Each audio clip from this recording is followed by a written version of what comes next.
Hello friends, welcome to physics time. तो आज हम करते हैं हमारी नेक्स्ट थ्योरी। एरिक एरिक्सन की थ्योरी है psycho social development. Psycho social development मतलब हमारे कॉग्निटिव डेवलपमेंट, हमारी सोसाइटी के अकॉर्डिंग, हमारे रिलेशंस के अकॉर्डिंग, जैसे हम रिलेशंस बनाते हैं दूसरों से। एक थ्योरी है इससे पहले सिगमंड फ्रॉयड की, जिसने ये थ्योरी साइको सेक्सुअल डेवलपमेंट पे दी थी। बट ये थ्योरी इतनी इम्पोर्टेंट भी नहीं है और मतलब इसमें से क्वेश्चंस भी इतने ज़्यादा नहीं आते कोई। तो इस थ्योरी के बारे में इतना नहीं करना, अगर ज़रूरत पड़ेगी तो लास्ट वीडियो इसकी डाल दूंगी मैं।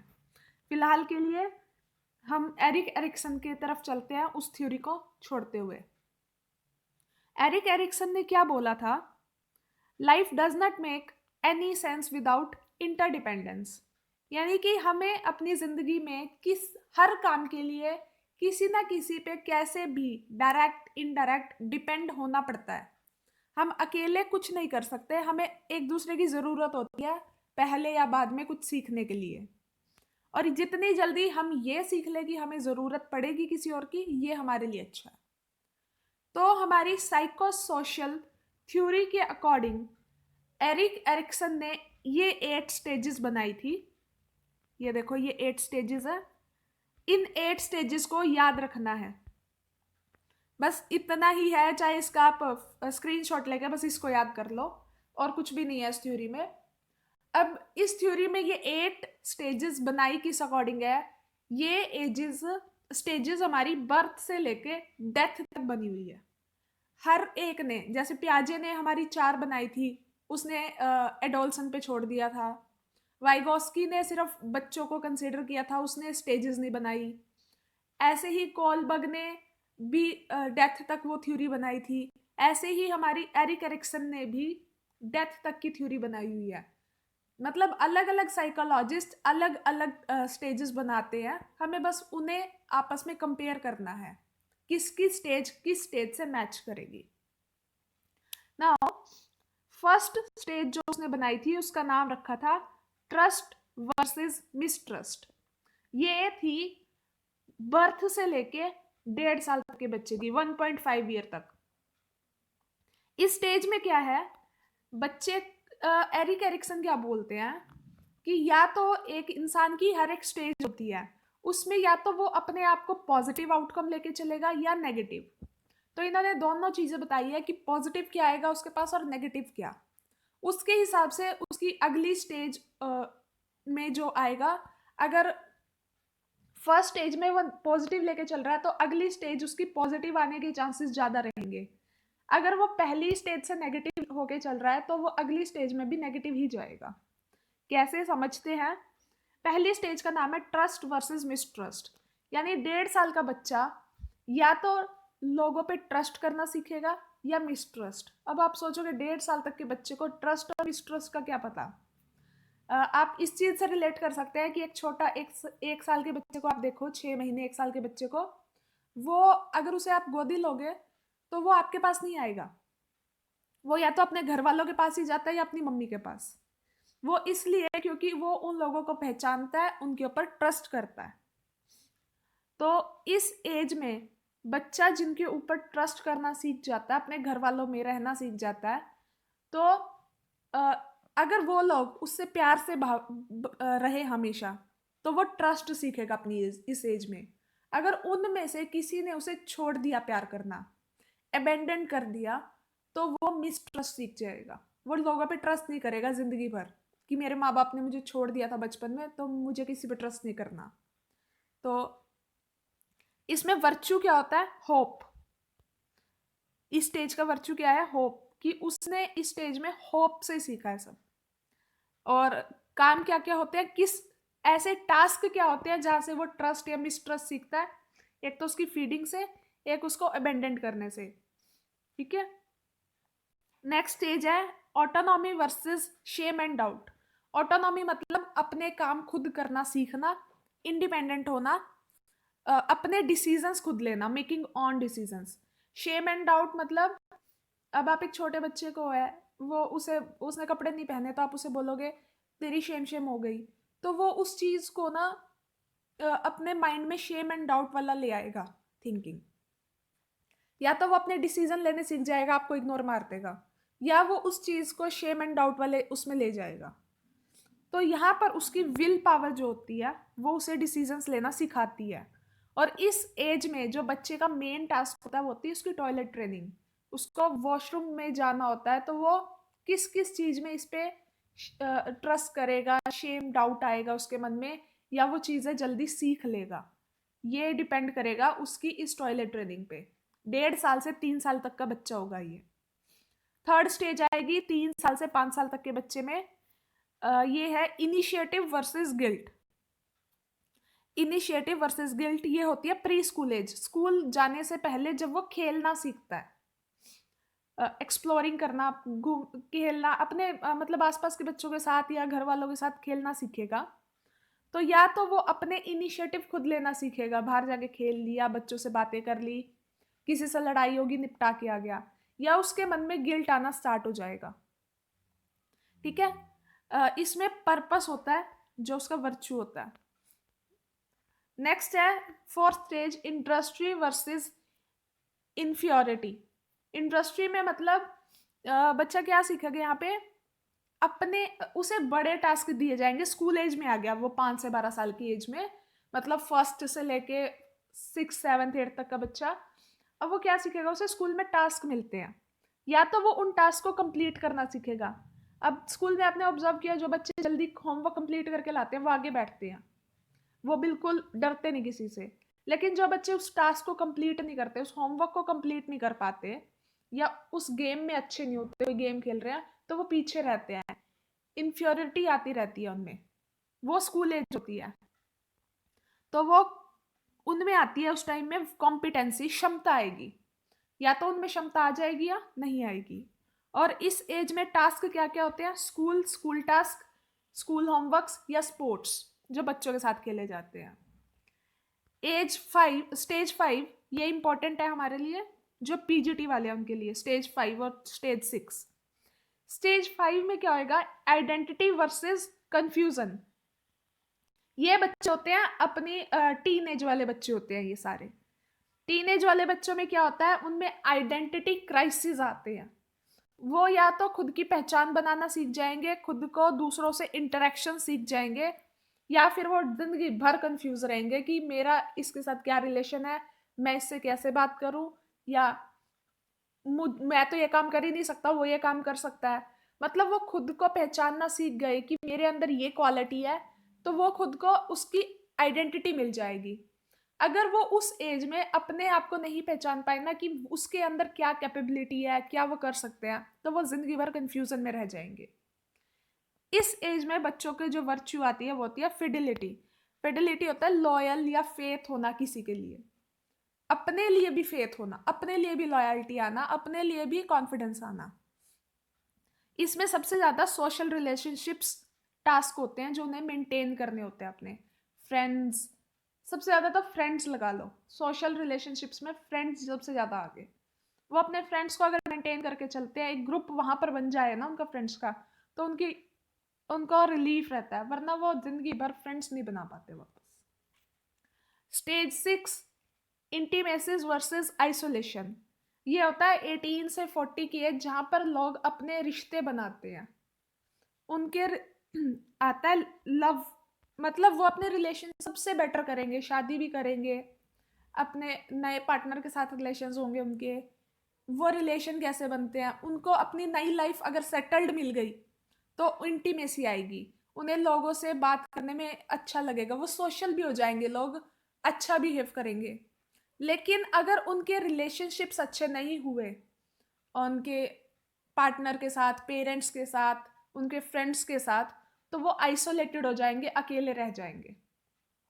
ये यंग अडल्टहुड है, जब इसमें लोग अपनी नई जिंदगी स्टार्ट करते हैं, प्लस अपनी जॉब वॉब का भी सेटलमेंट होता है, तो ये उस एज में आ गया। 7th स्टेज है जनरेटिविटी वर्सेस स्टेग्नेशन। जनरेटिविटी होता है इस एज में हम सबसे ज्यादा पेरेंटहुड और वर्क की बात करेंगे, वर्क कलीग्स प्लस जो उनके बच्चे हैं उनके साथ रिलेशनशिप्स की बात करेंगे। इसमें इंसान केयर करना सीख जाएगा, या तो अगर वो 40 से 65 की एज में अपने बच्चों से बहुत प्यार करता है, उन्हें गाइड कर रहा है प्रॉपर, उनके अपने बच्चों के साथ रिलेशनशिप्स अच्छे हैं, तो उनमें जनरेटिविटी आएगी, वो अपने बच्चों को प्रॉपर गाइड करेंगे। वरना फिर स्टेग्नेटेशन आएगी, उनकी वो ठहर जाएंगे वहां, वो लोगों से इंटरेक्शन बंद कर देंगे। इसमें आता है केयर, जो वर्चू है। ये वर्चू याद रखना प्लीज, इसके ना वर्चू थोड़ा सा आपको पूछ लेंगे, इसके क्वेश्चन भी दिखाऊंगी वर्चू के मैं।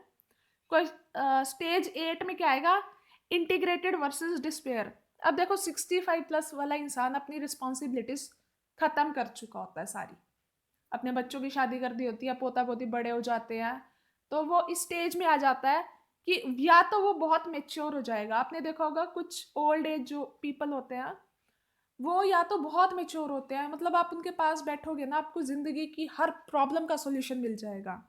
वो इंटीग्रेटेड होते हैं, उनकी बहुत स्ट्रॉन्ग मोरल प्रिंसिपल्स होंगे। वर्सेस डिस्पेयर का मतलब वो अपनी जिंदगी के आशा ही खो चुके हैं अब तो बस। मतलब कुछ ऐसे होते हैं कि वो फैमिली प्रॉब्लम्स हो गया, किसी भी प्रॉब्लम की वजह से अपनी सोचते हैं बस अब तो मेरी जिंदगी खत्म ही हो जाए, अब कुछ नहीं बचा। तो वो लाइफ का रिफ्लेक्शन स्टेज होता है कि उन्होंने पूरी जिंदगी में जो कमाया है वो 65 प्लस के बाद उन्हें मिलेगा, अपने रिलेशनशिप्स में, अपने मोरल प्रिंसिपल्स में। अगर उन्होंने पूरी जिंदगी ऐश की है, किसी के साथ कुछ रिश्ते ही अच्छे नहीं बनाए, तो वो 65 प्लस की एज में अकेले रह जाएंगे, अपनी उम्मीद खो देंगे, डिस्पेयर हो जाएंगे। तो यहाँ पर विजडम या तो उनके पास आएगी या तो विजडम नहीं होगी बिल्कुल भी। देखो जो इंसान है, अगर उसके रिलेशनशिप किसी भी स्टेज पे अच्छा है तो उसे पॉजिटिव रिस्पॉन्स मिलेगा। हर स्टेज पे रिलेशंस ही बनाने हैं हमें, कभी खुद के साथ, कभी फ्रेंड्स के साथ, कभी पार्टनर के साथ, तो कभी पेरेंट्स के साथ, कभी बच्चों के साथ। तो वो सारे रिलेशनशिप्स जो सोशल रिलेशनशिप्स है, उन्हीं पे जो बात की गई है, एरिक्सन ने उन्हीं पे बात की है टोटल, और कोई बात नहीं की उन्होंने। तो हर रिलेशनशिप के अकॉर्डिंग जो भी हमारे बनेंगे, या तो वो पॉजिटिव आएगा या वो नेगेटिव।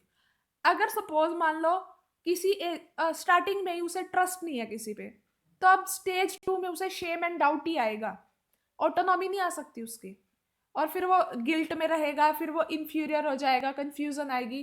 तो जिस स्टेज में वो नेगेटिव आ गया तो उसके बाद उसकी पॉजिटिव स्टेज आना मुश्किल हो जाती है। इसलिए हर एक स्टेज एक दूसरे से कनेक्टेड है। अब इसकी 8 स्टेजेस के बाद एरिक्सन के बारे में भी थोड़ा सा जानना जरूरी है। जर्मन अमेरिकन साइकोलॉजिस्ट थे, अपनी आइडेंटिटी क्राइसिस को लेकर बहुत फेमस हुए। उन्होंने एक फ्रेज दी थी आइडेंटिटी क्राइसिस, कि लोगों को आइडेंटिटी क्राइसिस हो जाते हैं, इसके लिए एरिक्सन बहुत फेमस हुए। इन्होंने साइको सोशल डेवलपमेंट को 8 स्टेजेस में डिवाइड किया। इन्होंने बोला कि या तो बच्चे इंसान में पॉजिटिव आउटकम आएगा या नेगेटिव, और हर एक स्टेज दूसरी स्टेज से इंटर रिलेटेड होगी। इसके बेसिक वर्च्यूज होते हैं हर एक के। और इसमें आपको क्या पढ़ना है ये पढ़ लेना एक बार, नॉट दैट इम्पॉर्टेंट। इन्होंने फ्राइड की तरह साइको सेक्सुअल स्टेजेस नहीं बनाई थी, साइको सोशल स्टेजेस बनाई थी होल लाइफ स्पैन पे।